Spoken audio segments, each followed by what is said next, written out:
Assalamualaikum anak-anak. Kali ini kita membahas mengenai bioteknologi. Mungkin kata bioteknologi sudah tidak asing lagi untuk kalian. Bioteknologi itu anak-anak berasal dari dua suku kata, yaitu bio dan teknologi, di mana kalian mungkin ada yang sudah tahu bio itu apa? Bio itu artinya makhluk hidup. Jadi kalau bioteknologi berarti teknologi berasal dari makhluk hidup. Kita akan mempelajari tentang yang pertama prinsip dasar bioteknologi dan penerapannya, kemudian dampak negatif penerapan bioteknologi. Baiklah, kita membahas dulu mengenai prinsip dasar bioteknologi dan penerapannya. Yang pertama, kita bahas prinsip dasar bioteknologi. Yang kedua, penerapan bioteknologi konvensional. Dan yang ketiga, penerapan bioteknologi modern. Di situ bisa kalian perhatikan bahwa bioteknologi adalah penerapan prinsip-prinsip biologi, biokimia, ilmu rekayasa, serta ilmu lainnya dalam pengolahan bahan yang memanfaatkan organisme untuk menghasilkan produk maupun jasa yang bermanfaat bagi manusia. Bisa kalian perhatikan di situ ada bioteknologi konvensional dan ada bioteknologi modern. Tentunya ada beberapa perbedaan. Oke, kita bahas satu persatu. Bahwa pada bioteknologi konvensional itu teknologinya sederhana, prosesnya relatif belum steril, sehingga hasilnya belum terjamin. Jumlah produk yang dihasilkan dalam skala kecil dan biaya produksinya murah. Lain halnya anak-anak dengan bioteknologi modern, di mana namanya saja sudah modern, berarti peralatan yang digunakan lebih canggih. Proses yang dilakukan dengan menggunakan teknik rekayasa genetika. Prosesnya dilakukan dalam keadaan steril, sehingga hasilnya berkualitas. Jumlah produk yang dihasilkan dalam skala besar, dan biaya produksinya mahal karena menggunakan alat yang canggih dan sudah modern.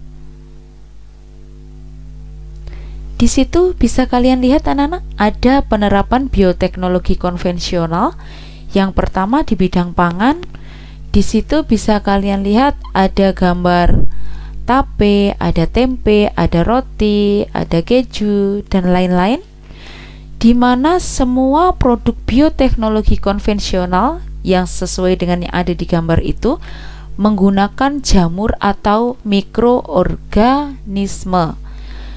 Contohnya di situ ada tape singkong, di mana tape singkong itu dibuat tentunya menggunakan ragi atau jamur yang terdiri dari Saccharomyces cerevisiae, dan ada lagi jenis jamur yang lain.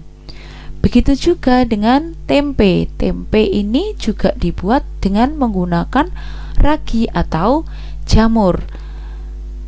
Jamurnya antara lain adalah Rhizopus oryzae. Begitu juga dengan roti, dengan keju, yogurt, dan lain-lain, tentunya dibuat dengan menggunakan mikroorganisme atau jamur, atau kita biasanya menyebutnya dengan ragi. Kemudian di bidang lingkungan, bioteknologi konvensional itu bisa digunakan sebagai penghasil energi, pengolah limbah, dan pemisah logam dari bijinya. Sedangkan di bidang kesehatan dimanfaatkan sebagai antibiotik untuk menyembuhkan berbagai macam penyakit dan juga ada vaksin konvensional. Vaksin ini tujuannya adalah untuk mencegah penyakit atau melindungi diri dari penyakit-penyakit yang berbahaya melalui proses imunisasi yang menggunakan vaksin. Baik anak-anak, sekarang kita sampai pada penerapan bioteknologi modern. Di bidang pertanian, di situ ada yang namanya padi hibrida, sehingga menghasilkan beras yang berkualitas baik. Ada juga jagung hibrida, bisa kalian lihat gambarnya di situ. Jagung hibrida ini berbeda dengan jagung biasa, di mana jagung hibrida ini kualitasnya lebih bagus dan lebih tahan hama. Begitu juga dengan tomat, kemudian kedelai. Di bidang peternakan, bioteknologi modern dimanfaatkan. Contohnya domba dengan gen faktor 8, sapi perah dengan gen laktoferin, sehingga menghasilkan susu yang berkualitas baik dan jumlahnya banyak, sapinya tahan penyakit.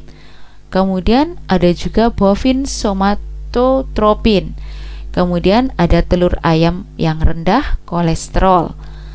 Di bidang kesehatan, bioteknologi modern juga dimanfaatkan sebagai yang pertama untuk produksi insulin, untuk vaksin transgenik, dan untuk antibodi monoklonal.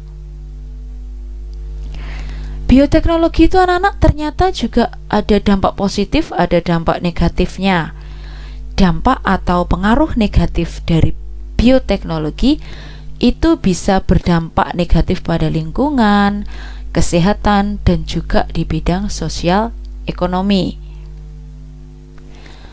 Dampak negatifnya di bidang lingkungan antara lain kontaminasi gen tanaman alami oleh tanaman transgenik, hilangnya plasma nutfah karena organisme lokal semakin tersingkir dan langka di lingkungan, munculnya hama baru yang lebih kuat daripada hama sebelumnya, sehingga mengganggu keseimbangan ekosistem.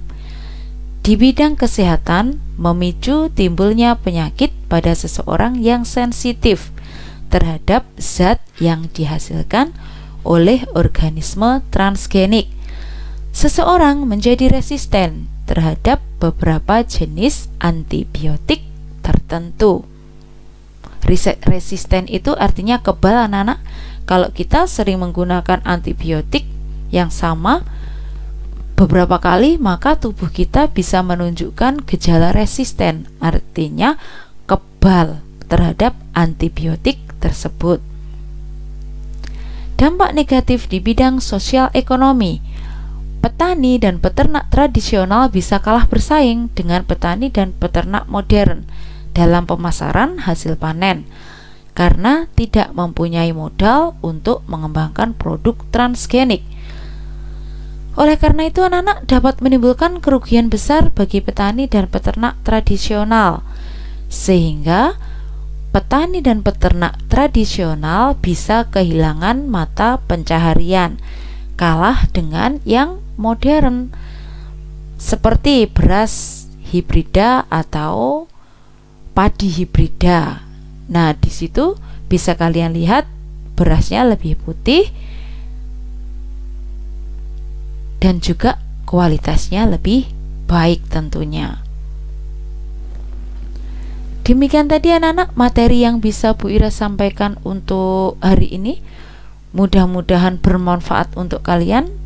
Mudah-mudahan juga kalian paham. Bu Ira masih buka sesi pertanyaan atau tanya jawab bagi kalian yang belum paham. Sekian, wassalamualaikum warahmatullahi wabarakatuh.